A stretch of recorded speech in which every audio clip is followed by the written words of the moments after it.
The custom Ov-10 Bronco is coming along very nicely. I think we're in the home stretch. So let's dive back into our motor mounting and keep plugging away on this aircraft. All right, last video we just finished up with our bullet connectors between the wing and pod joint, and also the motors and extensions here as well. So next thing we're doing is getting our motor boxes mounted to the nacelles or the pods, and we are using our mount here. So the mount, basically you get installed, you drill 7/32 holes through the firewall, and the kit comes with hardware to get these guys mounted to the firewalls. All right, so the motor boxes go on pretty simple. The only kicker here is when you put your fiberglass washers on the back side of the firewall, 3 of them go on fairly well, and then that guy right down there, there's some corner stock right beside the bolt hole and stuff, so that fiberglass washer does need to be sanded down just to not interfere with the triangle stock. So not a big deal though. I guess one of the options too, if you really wanted to, is you could glue this to the firewall. The downside, of course, with that is if you ever decide to switch this to like a gas engine or a turbine or something like that, this is now part of that. So you just have to be aware of that. There's really no reason not to use the bolt system, I guess. But anyways, so we've got one almost bolted down. We're just going to tighten this guy up now, and then we will get our other one mounted on the right nacelle. All right, working on a bit of our organizing here. We've got these gigantic batteries to deal with, so I made up some battery holders. Now these battery holders are based on some of my designs here. So this is a typical 3 battery holder, typical 4 battery holder for like 4 of the 3,000 to 5,000 milliamp batteries. There's a single or a double battery holder depending on how you have them organized. So I took our 3 battery holder, and the size is perfection except the length. So I just increased the size a little bit, and this is what we're going to have mounted in the plane, pretty much this size. We're just printing them right now. And these guys will go right in that area right there. So from the reading I've done, from people's comments, the batteries basically go right in this area here at the back of the battery tray, and CG ends up being near perfect. So our speed controllers, I think I'm going to put them up top here like this. I was thinking about the sides as well too, so I might put them down there, might put them there, not sure yet. If we put them down here, that allows us a little bit more room if we need to move these batteries forward by any chance, but I don't think we will because they're huge. So that's the plan so far. So we're printing 2 of these guys in a modified size, and we're currently printing those on our Bamboo Labs printer. There's 2 of them put together. Well, they're just printing really close. Anyways, we're printing this out of PETG carbon fiber material, which is exactly what that is.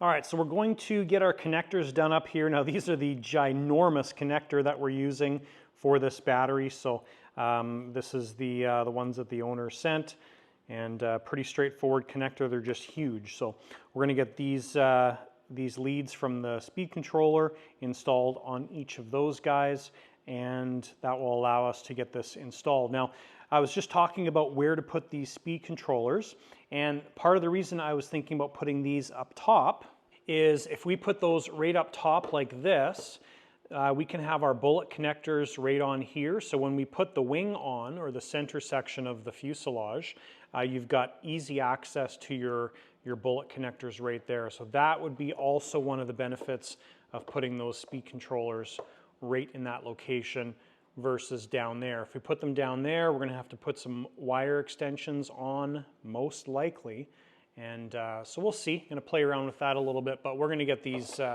connectors installed first. And if you're curious, these connectors are the QS8-S type connector, so they are very large.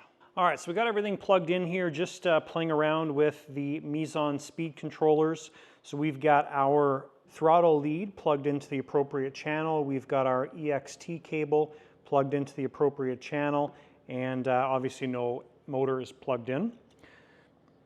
Battery is supplying power, and the data from the Meson speed controllers won't show up unless you've got battery connected. So we've got, when you go into your, I'll start from the main menu here. So when you go into your Model Device Explorer, you'll see one of our Meson Evos there. So we can click on that and go into it.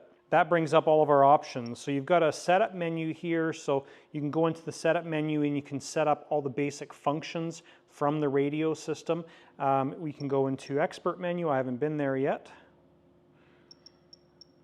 There you go. So all the different options here as well. So lots of different things, controller. Very cool. Lots of stuff available, that's for sure. Wow. That's awesome.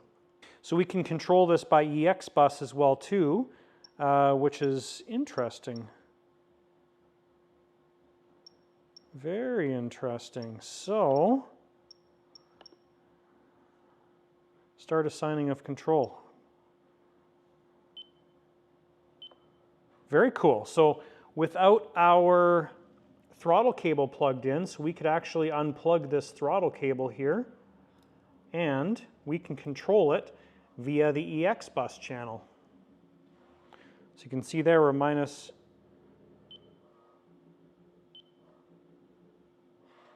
minus 75%. That's because we have our trim set funny. Huh. And then we've got our throttle channel, which is 12. Very cool. That's interesting. So we actually do need some extra ports for our pilots. So that is cool to be able to control that by EX bus. Very cool. I like that. On manual, on auto. Wow, so many options with this. So obviously, I had no idea this many options would be available with these Jeti products. Definitely a superior speed control setup that integrates perfectly with the Jeti system. So this is cool. Going to play around with this for a little bit. But the point of doing all this is just so we can play around with it, number one, and we can figure out our layout for all the wiring and how things are going to work. This EX bus option opens some interesting possibilities. All right, so we've got both of our speed controls set up here. You'll see Meson Evo 3, Meson Evo 2. So we've got both of them set up the same way. So they're both operating by EX bus. They are not operating by the throttle channel, which is super cool. I'm very happy to see that. That's going to simplify things. Now, what I did is I had one off and unplugged, the other one plugged in. So this is our right one, this is our left one. And I went into our timers and sensors, sensor logging, and you can modify the name here. So we've got right Meson and we've got left Meson now. So we've got the telemetry being differentiated between the two speed controls. So I'm going to make sure I mark these guys which is which. So that is super cool. I'm very happy to see that. That makes things much more simple for our setup here. I like that a lot. So the primary reason I'm so excited about that is we had channels 12 and 13 designated for our throttle channels. So we can actually take those throttle channels now and we could move them to a channel 24, and we could say that both of these speed controllers are operating off of one channel, which is 24, and that opens up ports number 12 and 13 on the central box where we needed one more port for our pilots. So I'll show you that simply here as well. So if we go model, function assignment, servo assignment. So now we've got gear in 11, we've got 12 and 13 is throttle. So we can actually take those and modify them a little bit. 14 is no longer pilots because we don't have a port 14. Port 14 is an EXT port for the controllers. And 15 is gyro sense, which is fine. It's like an imaginary channel if you want to think about it that way. And then now what we can do is we can take throttle 2 and get rid of that and just have a single throttle channel. Now you could keep So we could move throttle 1 and throttle 2. We could move those to channels or function 23 and 24. The benefit of having 2 throttle channels is if you wanted them to operate independently. So if you wanted this plane to do some really crazy aerobatics where you could flick a switch and you do some funky stuff where one engine goes in reverse or one engine stays on or whatever, and the other one doesn't operate. So there's lots of options. I don't think that's really something that's wise with the Bronco. So we'll just leave it as channel 12 or whatever for throttle and operate them via EX bus like that. Now, if you're not a Jeti user or not familiar with this, use this as a learning thing, but yeah, super cool. I'm very happy about that. That's opens up some unique opportunities. So with this layout, the way it's done, essentially port 13 on our central box, which we could change to anything we want, but port 13 is now open and we can plug in our pilots to port 13 and the pilots will go to the little randomizer box, and then from there the pilots will plug in. So let's take 13 and we'll now add our pilot function to the servo assignment 13.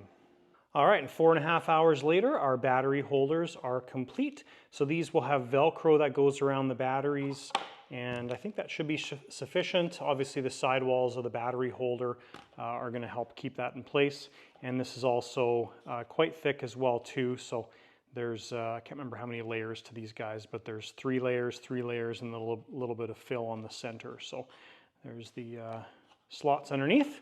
Anyways, those fit perfect, and I'm happy with those. So just working on our setup still here, and I think we're going to start to get these guys installed in the aircraft. The other thing I'll do with a setup like this, I do this on the M-speed sensors as well too, because we're not using this lead, we can just snip this guy off and put some shrink tube on it. If you ever need to use this lead, then you just add another connector onto it and it'll be fine. So that just takes care of some of the extra wire floating around. All right, so we got lots of equipment installed. Most of this equipment's already screwed down. We do need to go back and CA some of our holes. But what I'm doing, because of the type of aircraft this is, so we've got obviously the open exposed wood type thing, is I'm just getting everything screwed down, placed down. So then what we can do afterwards is we can go and treat all those holes with CA, but this gives us the layout of everything. So obviously we've got our 2 batteries in the front, we've got our support batteries or electronic batteries here. This plane's going to have 2 5,000 milliamp 2-cell LiPos, same standard LiPo that we use. There's going to be plugs right here for those guys to plug into. Those 2 batteries are going to feed the central box, but they're also going to feed, one is going to feed the gear controller, the other one's going to feed the Unilight lighting controller. We're also going to change the gear controller to the Chikoi LGC22 gear controller, and this I think is going to be a good upgrade for this aircraft. Okay, so we got a bunch of our equipment installed again. I know we've covered a bunch of this, but some of the additional things, receivers installed, our SE6 is down here. So I'm just kind of placing things where it's going to make sense and where it's going to fit well. We've got our lighting controller right on this side of the fuselage, on the left-hand side of the fuselage. So this wire can come over and plug in where it needs to go. So pretty much all the equipment now is installed and laid out. So in the front section here, we're going to use 3 connectors. So the 2 square ones or rectangle ones are for our doors, and the round one is for the nose steering. So we're going to put the nose steering one right here, our 2 door ones right there. That just keeps this area nice and clean. And then from this, we're going to have a wire going back to its appropriate location to plug into. So we're going to get those set up next. This big MPX connector, this is for the pilots. So that's going to be installed right there. There's going to be a long wire lead here that goes to the cockpit tubs. So basically, if you're switching out batteries, the way I'm going to organize this is you can undo the cockpit. It can sit off to the side. The wire is going to be long enough, and you can change batteries. And if you need to take the cockpit further away, you basically unplug the MPX connector. So it's going to be one of the green MPX connectors like what's used on the central box, and that'll just plug in. So If you want to take the cockpit out, you can unplug it, plug it back in, super simple. So that's how we're going to organize the front end. So I'm going to get that stuff done, get those wires run back and plugged into their appropriate ports. All right, so we got all of our wire leads from the front equipment run back to the component trays, and they are basically all done. So I did all my my leads on these guys as well. I'm just doing them individually. So we got our nose here. We've got our 2 doors plugged into our expander down there. We've got our actual landing gear plugged into the LGC22 for the front gear, the nose gear. So that stuff's done. Next thing I'm going to flip to is getting our nose light installed. Part of the reason I'm doing that is if we have any epoxy or anything to cure in this area, that'll allow that time to cure while we continue working on the rest of the wiring. So the light that we're putting in the nose is this guy right here. Now it's a pretty serious nose light or spotlight, and here's the lens that it comes with. Now there is some various install pieces here for the light, so we do have limited space available, so we have to be mindful of this. Obviously trying to make it as scale as possible, but working within the light. So I find sometimes in a scenario like this, you don't always have the opportunity to make things as scale as possible. I was looking at some pictures online of the Ov-10's nose light, and I don't think we're going to be able to make it 100% scale, but we'll be able to make it a very cool effect with this light in the nose. All right, well, I don't know if I can make this work, but we're going to try. And I didn't really want to install the light just like stuck in the nose. So if you look at the scale aircraft, there's like a lens coming down like this, and then the light is on a recessed back plate. So we're going to try and make a lens for this. This is how I would normally do it in this type of scenario. So we've just got a thin piece of acrylic, both protective covers taken off, obviously tape the bottom, and we're just going to heat this guy up and fold it over the fuselage. Now when you do this, you do have to be careful that you don't get too hot where it starts to melt paint and stuff. So it is, it's fun though.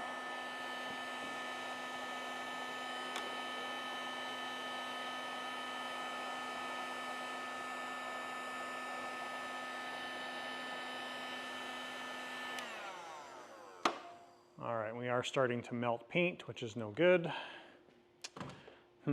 All right, so we're going to give this one more try. I think what I'm going to do this time is I'm going to heat our sheet in advance and have some tape on the edges, and then just suck this guy on top of there, and hopefully we can get that formed. And yeah, we'll see how that goes. All right, so this time I heated up the sheet before I put it on, stuck it in place, and then used a paper towel just to squish it down with my hand. I think that worked better. We don't need a ton of the lens in here, but I think we got exactly what we needed. I'll only say that this will be successful as long as we didn't wreck the paint underneath. So we're letting that cool off, and then we'll pull it off and pull the tape off.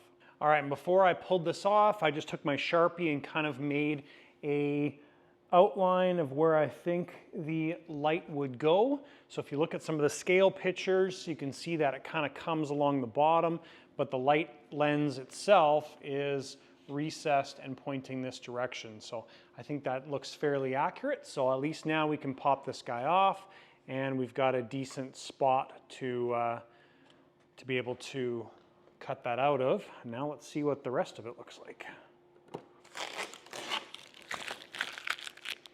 I'm hoping that it turned out okay because we had multiple layers of tape plus this guy on there. So yes, that turned out, oh, I thought that was hot. That turned out just fine. Just fine. So that was good. Success. All right, so now what we're going to do is we are going to cut out our shape here from our piece of acrylic or whatever this is, and that's going to give us a spot to be able to do an outline for our light itself. So what we're going to do is we're going to make this shape as nice as possible and even as possible. We're going to put that shape over top of the fuselage like this.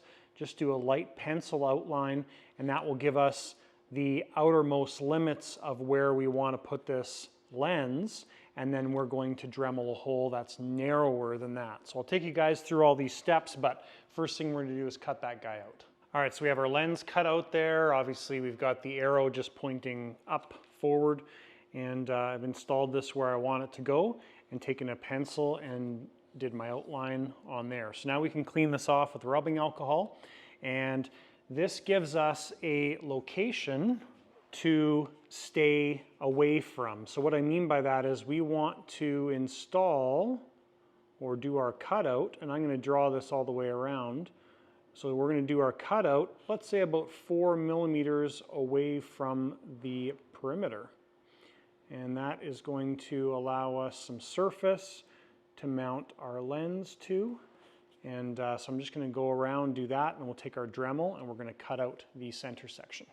All right, so there's a shot of the light kind of mocked up here. Now, the metal bracket, I guess it's sort of like G10 with metal, but the bracket that the light comes with, the mounting bracket, I cut the ears off a little bit, about half the dimensions, and stuck it in, pulled it against some of the structure in the nose, because there's different levels of structure once you open this nose up, and just tack glued it in place with some CA.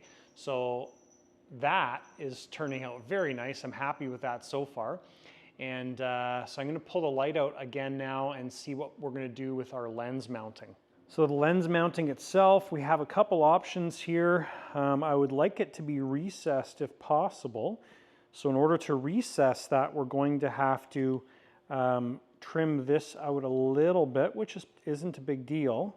Trim that guy out, paint it black, and then our lens can just recess in there.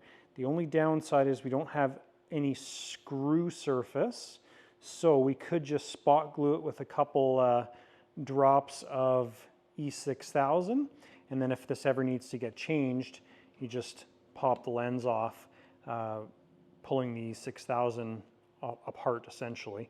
But I think that is awesome. That turned out much nicer than I was actually anticipating. So there's lots of structure in the nose, which is the benefit. So you do have some mounting options here, but this is way more scale than just like surface mounting it. All right, so there's a shot of our finished lens receptacle, I guess, if you want to call it that.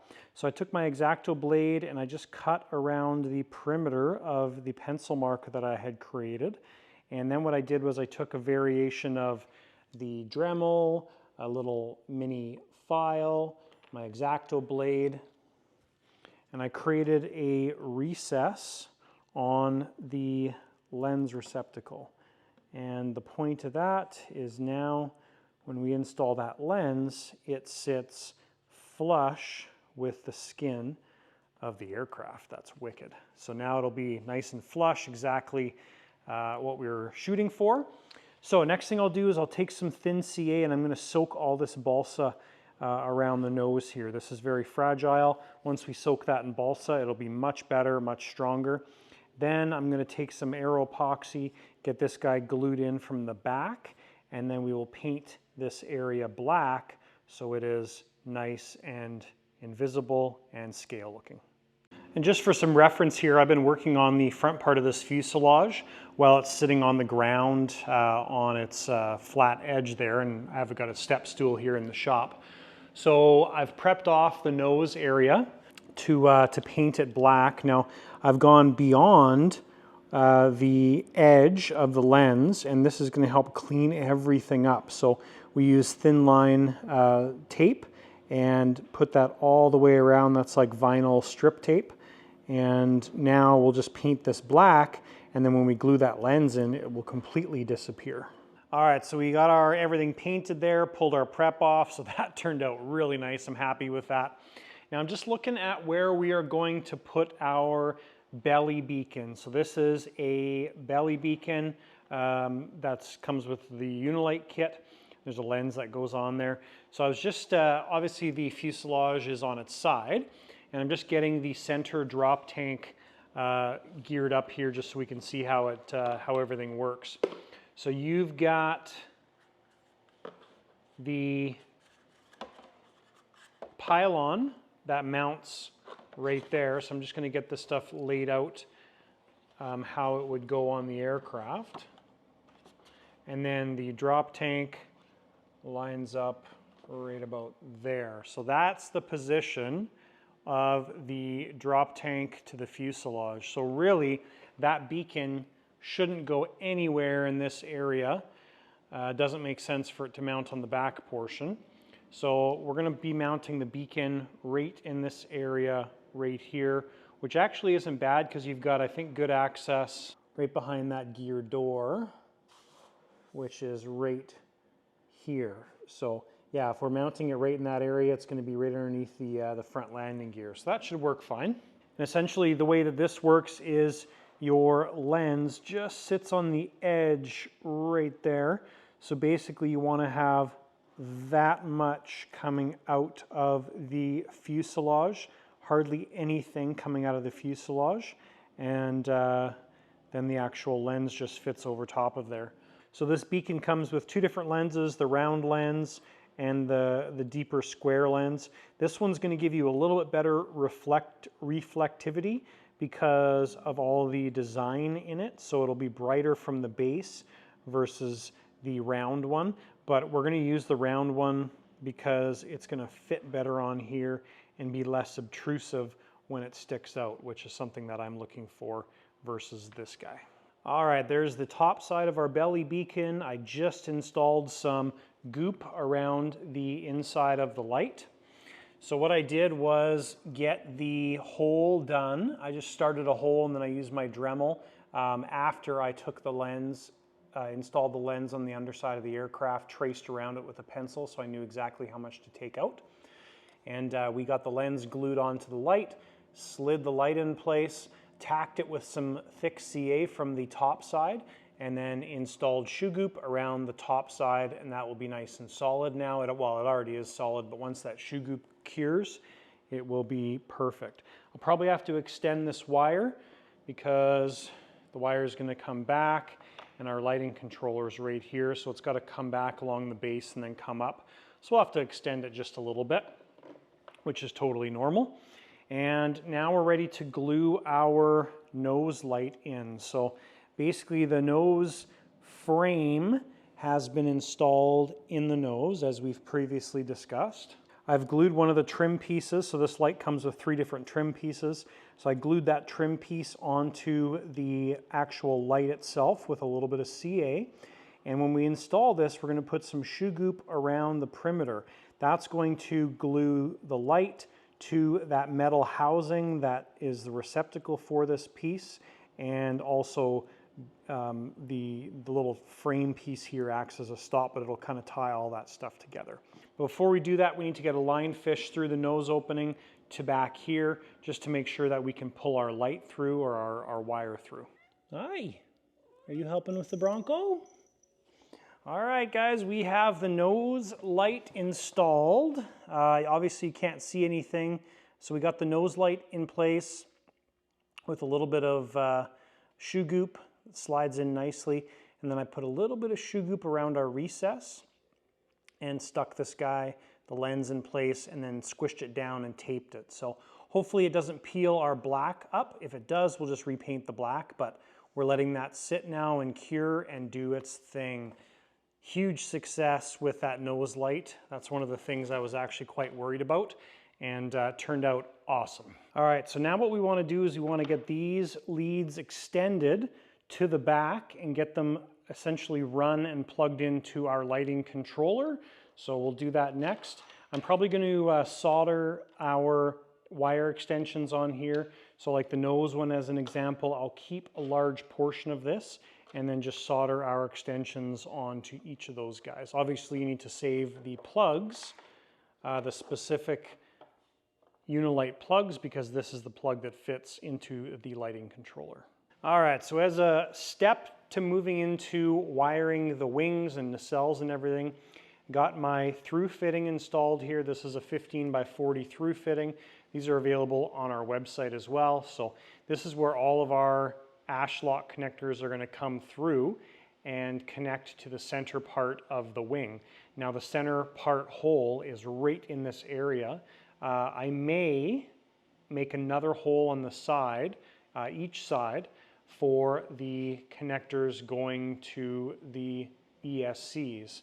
I'm going to think about that, but in preparation, we've got the wing tips taken off of the center wing section. You can see it there. And it is time to get our leads run from this hole to this hole for all of the control and hookups and everything in our nacelles on each side. So I'm going to start planning that out next. So preparing the main center wing section here for the wiring, we added 2 holes close to the center. This is where our wires for the engines are going to come out, motors, sorry. So we're using 2 of our 5/8 through fittings here, and that's just going to have the motor 3 leads coming out. All of our connector leads are going to be through the center, so there'll be lots coming through there. And then our leads coming into each nacelle, we've used one of our 1-inch through fittings. These will get glued in place, and the 1-inch through fitting, everything's going to come through that 1-inch through fitting. So our ash lock connector and our wire connectors for the motors. So the point of using the through fittings here is just because if you've got those wires constantly going through this hole, eventually that hole is going to get damaged, and the through fitting just helps protect the wires and also the actual hole itself. So that's that. Our wire leads for the center wing section are done up. I just did all the bullet connectors on there, so we still have to put our shrink tube on, but those guys are done. I had one of these, which is a 3-foot section of wire from Horizon Hobby, 10 gauge wire. So this was actually the correct size, and then I used our bulk wire that we got to size them up. So essentially this is 369 feet of wire and 9 feet of wire for each portion of the center wing. Now that 9 feet of wire allows good amount of lead coming through the hole to be able to have the wing kind of tilted up like this and connect those guys up. And then same thing on the center fuselage. You're going to have, you know, the wing up above, and you're going to be plugging all those leads into their appropriate spots. Now, one of the key things when you're running the leads through the wing is you want to come on the forward side of the flap. The flap linkage comes through the wing here, so you want to avoid that section. So we've drilled our hole.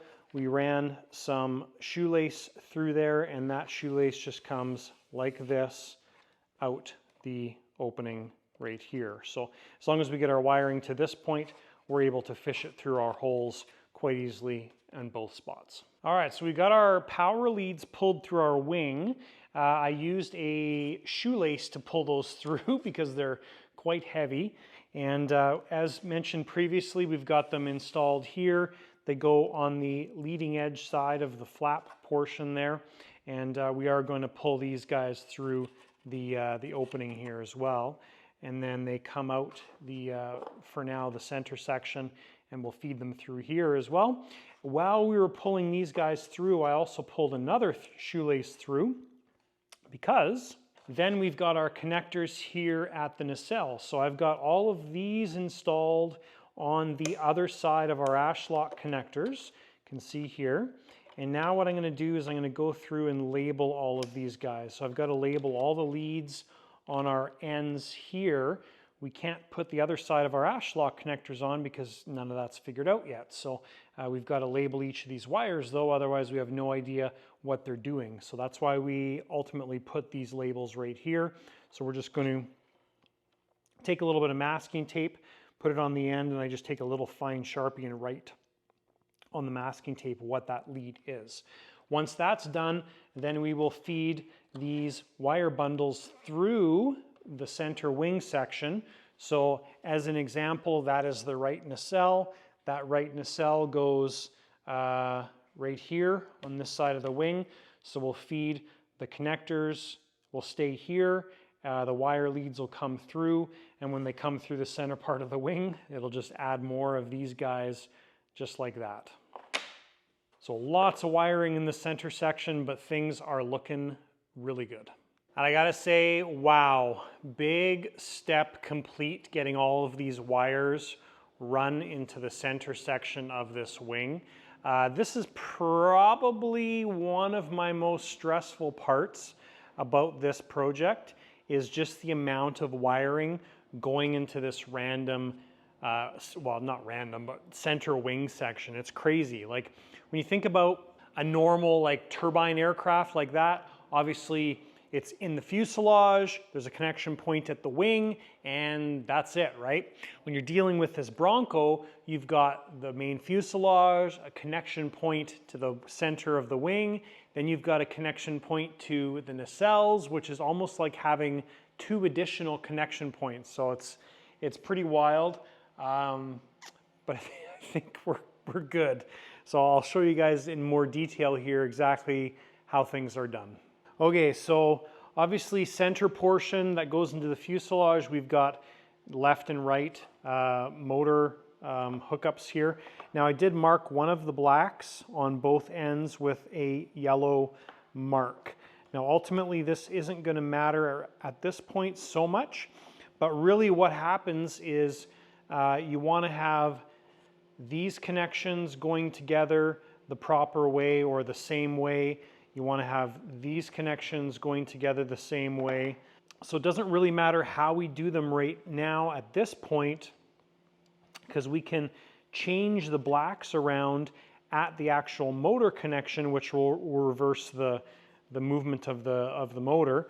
But you can adjust that in the speed controller as well too. So, but you do want to have that ultimately repeatable. So the red is always going to go on the red.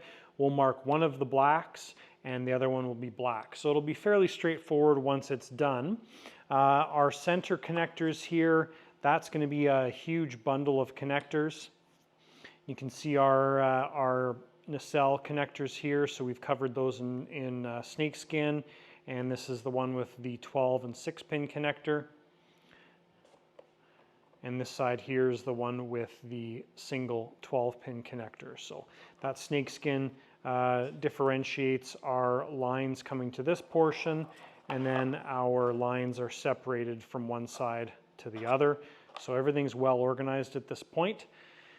Very happy with all of this being done. All right, so the wing is at the point, or the center part of the wing is at the point where we can do our connectors on the fuselage portion. So just to show you guys exactly how we finished everything up here. So those wires that were coming from the wing connection here, ended up putting a piece of snakeskin over top of that and putting a little bit of shrink tube over top of our previous portion, this guy right here, coming through. And those are all pretty much even right now when it comes to the actual ends of the connectors. Then what I did was got everything prepped and ready for a color-coded piece of shrink tube. You know, the blue is this side, the green is this side. And then what we can do is we can have our ashlock connectors inverted. So on the fuselage connection, you'll have, you know, one 12-pin with this style, one 12-pin with the other style, and you're just matching up the green, so those can only go together one way, and the blues can only go together one way. So that'll keep things nice and simple. We will have one 6-pin in there, of course, but the 6-pin just goes to the 6-pin because there is no other 6-pins. So we've got a 12, a 12, a 12 with a 6, and a 12. So lots of connectors, but should keep things very simple. This is turning out just like I want it to. And quite a few hours later, our wiring on the wing is complete. All of our connectors are done in the center section now, and they turned out just like we planned. All right, and that wraps up video number 4 in the Hangar 9 Ov-10 Bronco build series. Thanks guys for following along. I thought we would wrap it up in this video, but not even close. So I think in the next video, we're gonna wrap this up. Tomorrow, the the cockpit's getting delivered, the drop tanks for the wings are getting delivered, so that will allow us to wrap everything up in the next video. So just want to give a shout out to you channel members. Thank you so much for being a channel member. We appreciate it. Appreciate your support. If you're watching this and you don't know what a channel member is, channel membership allows you early access to our videos. That's the perk of being a channel member. It is a paid thing, but there is some links down below on channel membership and checking it out. So if you're interested, check it out down below. So that, guys, wraps everything up. Thanks so much for watching and supporting the channel, and we'll see you in the next video.